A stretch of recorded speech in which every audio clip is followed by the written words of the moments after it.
আগামী 29শে মে অনুষ্ঠিতব্য বিয়ানীবাজার উপজেলা পরিষদ নির্বাচনকে সামনে রেখে প্রতীক বরাদ্দের পর থেকে নির্বাচনী মতবিনিময় সভা, পথসভা, উঠান বৈঠকের মাধ্যমে গণসংযোগে ব্যস্ত সময় পার করছেন দোয়াত কলম প্রতীকের চেয়ারম্যান প্রার্থী মোহাম্মদ আব্দুল বারী।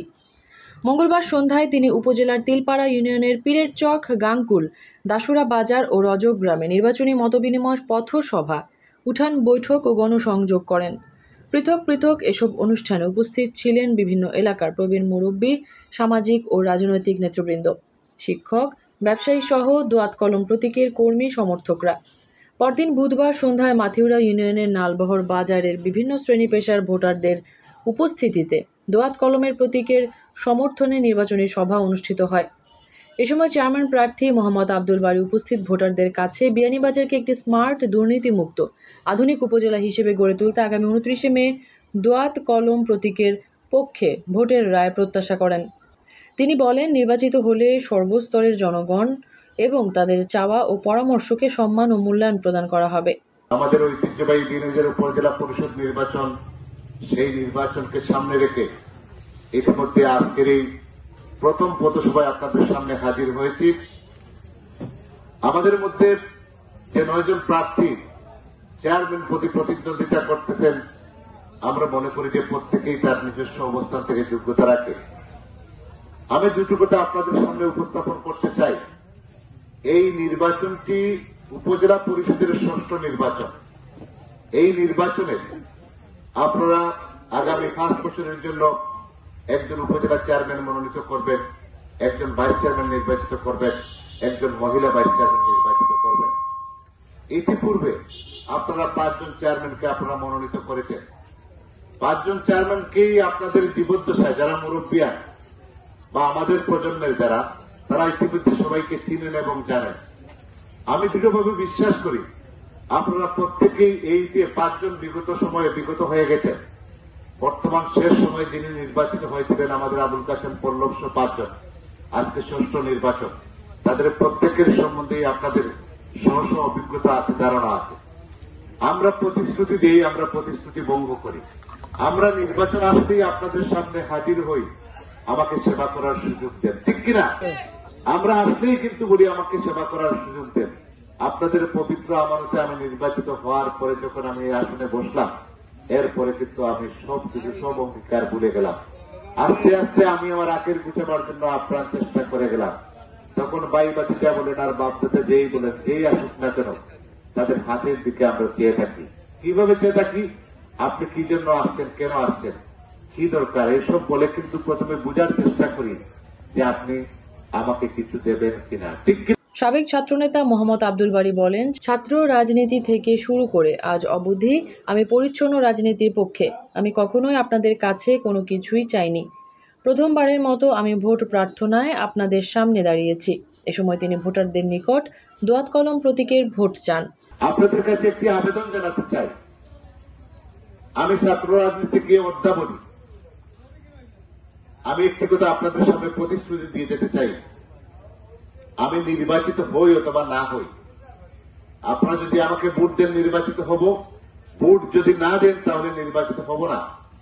একটি প্রতিশ্রুতি দিতে চাই, আমি আপনাদের ভোটের আমানত যদি পেয়ে থাকি তাহলে খেয়ানত করব না। আমি আপনাদের সাথে বিশ্বাসঘাতকতা করব না। আমি আপনাদের সাথে আপনাদের পবিত্র ভোট দিয়ে চিনিমিনি খেলব না।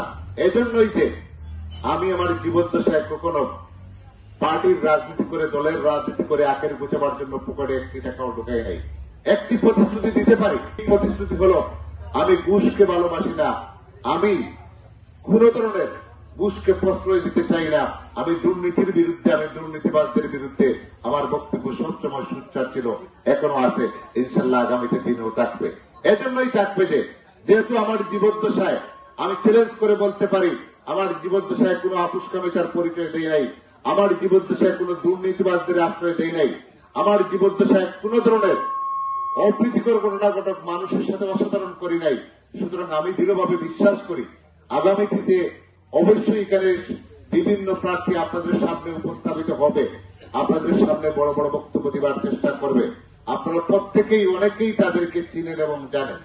আমার মুরব্বিয়ানরা বলে গেছেন যে আমাদের এলাকাতেও আরো 2 জন প্রার্থী আছেন, বিশেষ করে আরো একজন প্রার্থী আমার বড় ভাই আতাউর রহমান খান। আমি 6 মে আমাদের এলাকাতে একটি মিটিং হয়েছিল মুরব্বিয়ানদের উদ্দেশ্যে। আমি বলেছিলাম কুরআন হাদিসের একটি ব্যাখ্যা দিয়ে যে প্রতিশ্রুতি ভঙ্গকারীকে সৃষ্টিকর্তা ভালোবাসেন না, ঠিক কিনা? কতবার উনি প্রতিশ্রুতি ভঙ্গ করলে শান্ত হবেন এটাই উনার কাছে জানতে চেয়েছিলাম, মুরব্বিয়ানদের কাছে জানতে চেয়েছিলাম। সুতরাং আপনাদের কাছে আবেদন জানাতে চাই, আমরা বারবার বলি যে আমাকে একটিবারের জন্য সুযোগ দেন, একটিবার সুযোগ দিলে আমি আপনাদের পবিত্র ভোটের আমানত রক্ষা করব, কিন্তু আমরা প্রতিবারই কিন্তু আপনাদের আমানত খেয়ানত করেছি, খেয়ানত করেই যাচ্ছি এবং আমরা আমাদের আখের গুছাবার চেষ্টা করি। আমরা তরুণ প্রজন্মকেও দিয়েছি, আমরা প্রবীণকেও দিয়েছি, দিচ্ছেন না আপনারা? বিগত সময় দিচ্ছেন, কিন্তু কি হয়েছে? আপনাদের ভোটকে নিয়ে আমরা শেষ মুহূর্তে চিনিমিনি খেলেছি, আপনাদের ভোটকে নিয়ে আমরা প্রতারণা করেছি। এই এলাকাবাসীকে দিয়ে যেতে চাই, যদি আমার হুকুম হয়, উপরে মহান সৃষ্টিকর্তা আছেন, যদি মহান সৃষ্টিকর্তার হুকুম থাকে আপনাদের ভোটে আমি যদি নির্বাচিত হই, অন্তত পক্ষে কিছু করি বা না করি আপনাদেরকে আমি সম্মান দেবার চেষ্টা করব, ঠিক আছে? আমি আপনাদের সর্বোচ্চ সম্মান দিতে চেষ্টা।